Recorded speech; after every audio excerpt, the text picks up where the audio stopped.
Thank you very much, and to your family, welcome.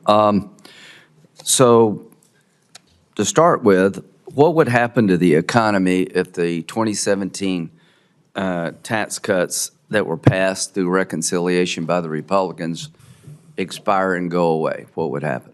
I think Americans would have a major tax increase on their hands that would lead to a lot less innovation, a lot less productivity, and we would have a worsening economy that I would not want to predict how bad it would be. So the Treasury Secretary nominee said it would be catastrophic. Do you agree with that? Yes, sir. Okay, so that's one of the things we want to do on our side. Is it like $4.5 trillion of new taxes if all this goes away? That's the static cost of it, yes, sir. Yeah, so we don't want it to go away. I guess they do. So on regulations, do you have a say about regulations, government regulations? OMB runs the Office of Information and Regulatory Affairs. It's going to be charged to reset up the president's deregulatory agenda, and if confirmed, that'll be a major aspect of the job.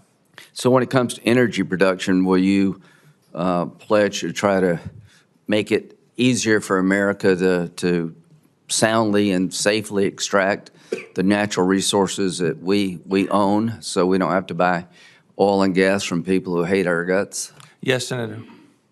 Okay. Do you believe that would make us safer? We're energy independent.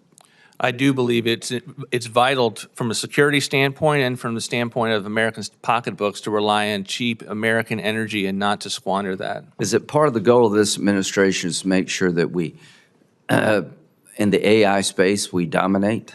Yes, it is. Will you have a role in that? How to create a regulatory environment that allows us to compete with China? We will. We help as part of the policy process in articulating to the federal agencies the guidance that the president would like with regard to the artificial intelligence.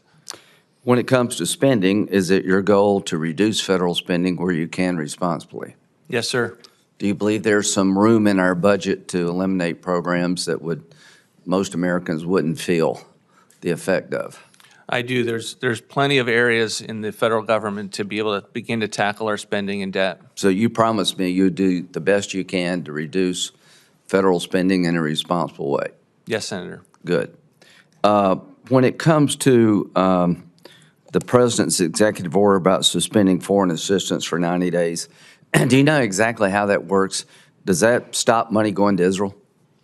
No, Senator. The Senator, it is a 90-day review of the programs that are in place, and it is to ensure that all of those programs are consistent with the president's viewpoint, of which, of course, aid to Israel continues to be one of them. So what's the most important function of the federal government in your view? I believe it's to keep the American people safe and secure so they can enjoy their liberties and to protect their rights. Are you familiar with the amount of money we spend GDP-wise on defense? What is it right now? I am aware. I think It's like 3.1%. 3%, yes, Senator. And it's going down to the mid-twos. Do you realize that's the only 4 times in American history we've had that small of amount of money spent on our defense?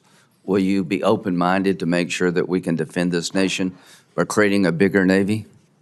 Absolutely, Senator. It's a priority of the president. It was a priority at OMB in the first term to make sure that we establish maritime supremacy in this country, and it will be if confirmed.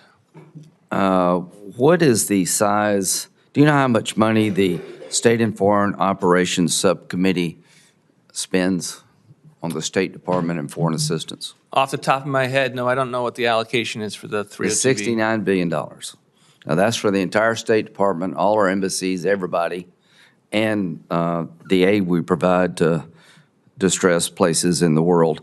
What percentage of the federal budget is that? Do you know, outlays? I believe if you did a small percentage, it would be a small percentage compared to 7 It's trillion. 1%. Now, having said that, try to save money.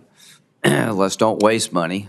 But I believe, I'm a pretty hawkish guy, if you don't get involved in the world and you don't have programs in Africa where China is trying to buy the whole continent, we're making a mistake. So it's 1% of the budget. You can eliminate it all. You're not going to balance the budget. I think soft power is a critical component of defending America and our values. I look forward to working with you to make that count better, but the concept of soft power means a lot to me, and that That's coming from a pretty hawkish guy. With that, Senator Merkley.